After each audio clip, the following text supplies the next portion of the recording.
Hooked on Fishing with Wes and Dave Peterson is sponsored by Hardee's. Welcome to Hooked on Fishing. I'm Michelle, and we do thank Jason and his staff at the Hardee's stores in Hibbing and International Falls for sponsoring the show, featuring made-from-scratch biscuits and hand-breaded chicken tenders, and of course, charbroiled Angus burgers. Hardee's is happy to sponsor Hooked on Fishing. With the colder weather, I kind of wonder how many people are out on the water fishing, although I have seen some diehards out on the water. And to be honest, I don't know whether Dave and Wes are hunting or fishing at this point, or if they're getting other things done. I do know that they've talked about putting their boats away here in the next week or so. So today we're going to go to some past conversations that we've had and talk about what is the process of putting the boat away and any other tips the guys might have to get your equipment ready for winter. I plan on putting my boat away by November 1st. Sometimes I wait too long to put it away.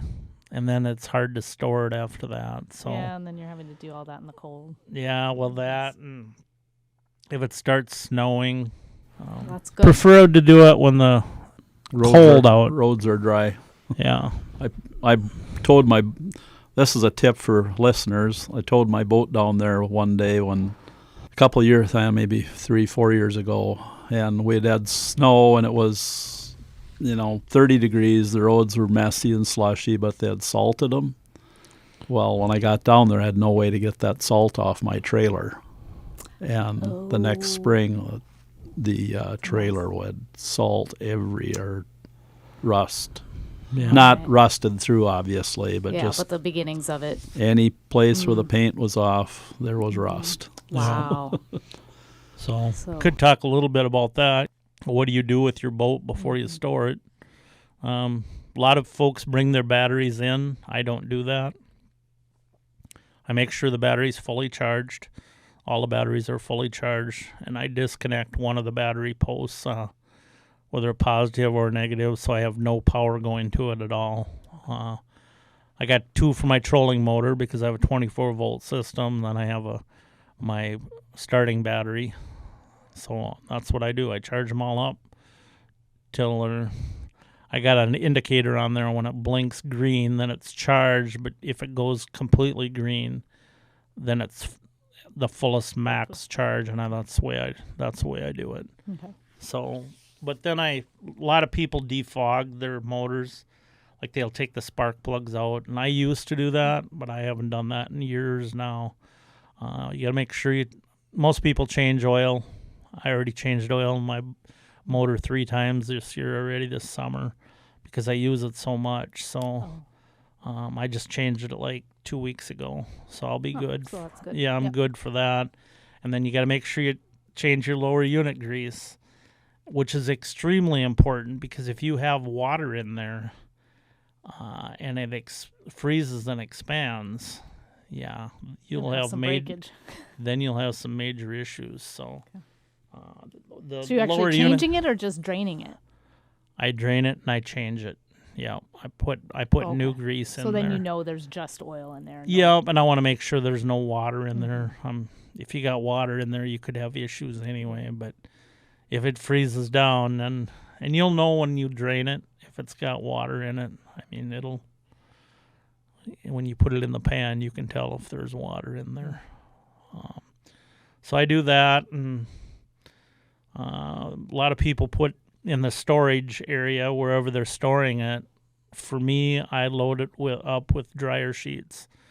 So I don't want any mice in if the mice get in your electrical system, you could have major issues. So putting dryer sheets in there deters the mice? Yes. Mice hate dryer sheets. Okay. In fact, I keep my fish houses in the garage, and everybody has mice in their garage. It's almost impossible to get rid of them.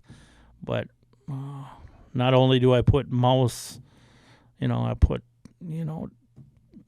toxic stuff that kills them down, but in my boat, I'll completely load it with dryer sheets. I even put it towards the engine and slide it up in crevices. And so you just set it in there and they'll avoid they won't, I don't think they like getting it on their fur, No, it smells and it's toxic. Yeah. Mothballs work too, but mothballs when you get through it in the spring, yeah, you have to deal with them. Yeah, they're kind of, I don't know. Dryer sheets are, the cling free sheets. They have a good smell to them. So that. Yeah. Okay. Interesting. But apparently the mice don't like them. So yeah, good tips. Yeah. Make sure your tires are full of air. And then in the spring, I usually make sure I'm repacking wheel bearings, or you can repack them now too. Probably don't have to do that every year, but you got to make sure otherwise you might be up 50 miles somewhere and on a gravel road, and all of a sudden your bearing goes out, and then what do you do? Hitchhike. Yeah. Yeah, you might be in a place where you can't you hitchhike, don't really want to do especially around here. I mean, yeah. You get up in them Canadian roads, and sometimes could be a while, yeah. A long and walk. most of the time your cell phone's out of reach. It's not going to have any power. So those are a few tips on getting your boat ready for winter. If you have tips, please feel free to share those when you email us at info@psalmfm.org. We'll catch up with Dave and Wes next week to see how the fishing is up north. With the colder weather, I kind of wonder how many people are out on the water fishing, although I have seen some diehards out on the water. And to be honest, I don't know whether Dave and Wes are hunting or fishing at this point, or if they're getting other things done. I do know that they've talked about putting their boats away here in the next week or so. So today we're going to go to some past conversations that we've had and talk about what is the process of putting the boat away and any other tips the guys might have to get your equipment ready for winter. Hooked on Fishing can be heard on the radio every week on The Bridge, on Psalm FM, and on KCC TV in International Falls. You can also listen on demand from our website, psalmfm.org. Hooked on Fishing is sponsored by Hardee's in International Falls and Hibbing.